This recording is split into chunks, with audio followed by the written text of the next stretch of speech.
Hey guys, thanks for joining me. I just want to make a really quick video on this Peavey Base 400. I just recently picked it up. I paid $200 for it, which is not a bad price. It's not the greatest price ever, but I really kind of liked it, and it was in my budget, so I pulled the trigger and said, why not?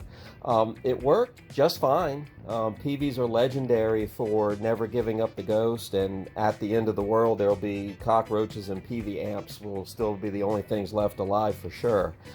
But I did have a little bit of a problem with it on the clean channel. I was getting a little bit of bleed over from the distortion on from the harmonics. So I played around a little bit, switched cabs and switched leads and did all that kind of stuff, and the problem didn't go away. So I figured, well, this thing is 45 years old, so I'll go ahead and give it the once over. Now, this brings up a big issue and a debate that goes on about recapping vintage amplifiers. And if you have a very rare and very expensive one, I can see maybe you want to keep the original caps, but if you're going to play through it, keeping the original capacitors is probably not the best idea. So I recapped the entire amplifier. I did all the power board and the main caps, and I just got done doing the preamp board, and there's a bunch of caps on this one, huge amount of caps. Now, a capacitor is in essence just kind of a small battery, okay, and they're constructed in almost the same way as a AA battery in your flashlight or whatever, which means they do have a lifespan. Now, these have a very long lifespan. 15-20 years is not that unusual, but this amplifier, I found the build date on it, signed by the guy that made it, and it was made in November of 1977. And every single one of the capacitors was original. So I was running 45-year-old capacitors. I says, well, let me go ahead and change them. So I ordered from Mauser everything. I think it was like 45 bucks or something for everything. And went through it and ran the amplifier, and that low distortion I had, especially hitting the E string or the B string on the bass, was completely gone now. The clean channel is absolutely clean, and the distortion channel sounds really good. I mean, wow, it sounds really, really good. But so the job was absolutely worth doing. Now, there's a lot of capacitors on here. A lot of them. You can see just everywhere there's capacitors.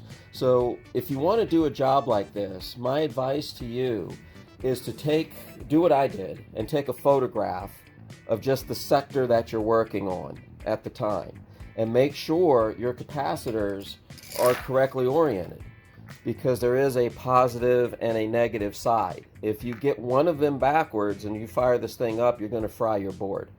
Okay, now Peavey boards are legendary for lasting forever, and you can kind of see a little bit why if you look at the thickness of the traces in that board. Let me see if I can zoom in a little bit. Yeah, you can see just how freaking thick those traces are. So this board's not going anywhere, okay? But still, you can do damage to it. So what I did was each capacitor, when I pulled the old capacitor off, I checked it using my cheapo TC1, which actually works pretty good, and I recommend everybody get it. So I checked each capacitor that I took off, and I verified each new capacitor that I put on for its value. And then I just went through the board, taking my time, watching some movies on the TV, listening to the radio, and so forth. So what I found was that none of these capacitors were particularly bad. None were shorted and none were open, but all of them were at right about 20% high on their value.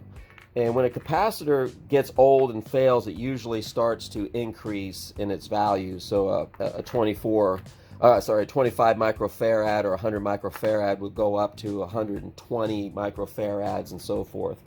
Some of them were up to 30%. So again, nothing individually checked bad. But the cumulative effect of all these capacitors being too high on the value was to cause the bleed over distortion onto the clean channel. So that's basically it. That's what I wanted to show you guys. If you ever see these old Peaveys come up for sale, I mean, come on, look at this thing. It's all discrete components. That board is thick. Those traces are like a 1/4 inch wide. I mean, oh my God, you can't hurt this thing. And even on the back side, and I've already put it back together, but the way these are soldered even is the leads are bent over and soldered flat against the trace. So it's not like a Marshall amp or something where it just goes straight through the trace and there's like a little pool of solder around it. Now these things are laying flat and the solder's all the way across. So this is not going anywhere. I imagine this will be playing for another 25-30 years. So basically that's it. This amp is ready to go, ready to make some fuzz distortion on a bass a la 1977. So you guys have a great day. Thank you very much.